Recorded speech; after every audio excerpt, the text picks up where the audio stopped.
Be be عائشہ صدیقہ رضی اللہ تعالی عنہا فرماتی ہیں کہ چال ڈھال شباہت اور گفتگو میں پیارے آقا علیہ الصلوۃ والسلام سے جو سب سے زیادہ مشابہ میں نے دیکھا وہ بی بی فاطمہ کو دیکھا، یعنی تصویر مصطفیٰ صلی اللہ تعالی علیہ وسلم۔ اچھا، ایک تو یہ ایک بڑا کمال ہے کہ نبی پاک سے چہرہ مصطفیٰ سے ملنا شباہت اور ہے، مگر انداز مصطفیٰ، چال ڈھال میں بھی ملنا، گفتگو میں بھی انداز وہ اختیار ہونا، تو سبحان اللہ کیا خوبصورت ان کی سیرت ہوگی۔ اور پھر کہہ کون رہی ہے؟ بی بی عائشہ صدیقہ رضی اللہ تعالی عنہا۔ اچھا، یہاں ایک اور بڑی خوبصورت بات،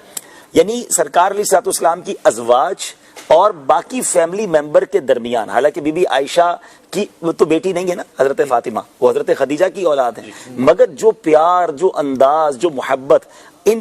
نفوس قدسیہ میں تھا، یہ بھی ہمیں بتاتا ہے کہ فیملی میں کس طرح کا آپس میں پیار ہونا چاہیے، اعتماد ہونا چاہیے، ایک دوسرے کی تعریف بھی کرنی چاہیے، تو سیکھنے کو ملتا ہے ان ہستیوں سے۔ اور پھر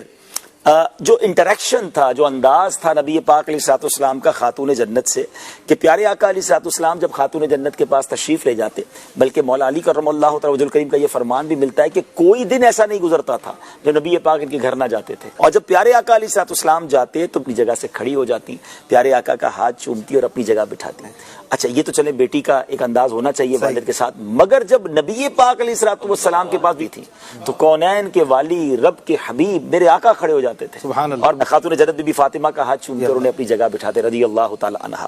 سبحان اللہ، یہ جو انداز ہے نا، اگر اس کو تصور کرے آدمی تو رہتی دنیا کو یہ میسج دیا گیا ہے کہ بیٹی کے ساتھ باپ کا انداز کیا ہونا چاہیے۔ نبی پاک ہمارے لیے رول ماڈل ہے۔ اسلام نے بیٹی کو جو عزت دی، عورت کو جو عزت دی، وہ عزت کا مظہر اور اس عزت کا نظارہ دنیا نے دیکھا کہ سرور کائنات بیٹی جس پہ پیدا ہونے پہ منہ کالا ہو جاتا تھا لوگوں کا، جو ملاقات نہیں کرتے تھے ایک دوسرے سے، زندہ درگور کر دیا کرتے تھے، اور یہ رب کے حبیب ہو کر میرے آقا علیہ الصلوۃ والسلام اپنی بیٹی کے لیے کھڑے ہو رہے ہیں، ان کا ہاتھ چوم رہے ہیں۔ یہ رہتی دنیا کے لیے میسج ہے، یہ ان لوگوں کے لیے بھی میسج ہے کہ جب آج بھی بدقسمتی سے آج بھی ایسے لوگ ہیں جو بیٹی کے پیدا ہونے پر گھر میں جھگڑا کر رہے ہوتے ہیں، ان کا موڈ بھی آف ہو جاتا ہے، معاذ اللہ طلاق تک نوبت پہنچ جاتی ہے۔ یہ ان خواتین کے لیے بھی درس ہے کہ جو اپنی بہو کو تانے دیتی ہیں، یہ ان شوہروں کے لیے بھی درس ہے جو اپنی بیوی کو تانے دیتے ہیں، اور پھر بیٹی ہو جائے تو بیٹی کے ساتھ سلوک بھی اچھا نہیں کرتے، یعنی بیٹوں کو پریورٹی دینا ہے، بیٹی سے بات نہیں کرنی ہے، بیٹی کو حقیر جاننا ہے، معاذ اللہ۔ پھر ایسا بھی دیکھا کہ بچیوں کی جناب وراثت کا معاملہ میں ڈنڈی ماری جاتی ہے، بہنوں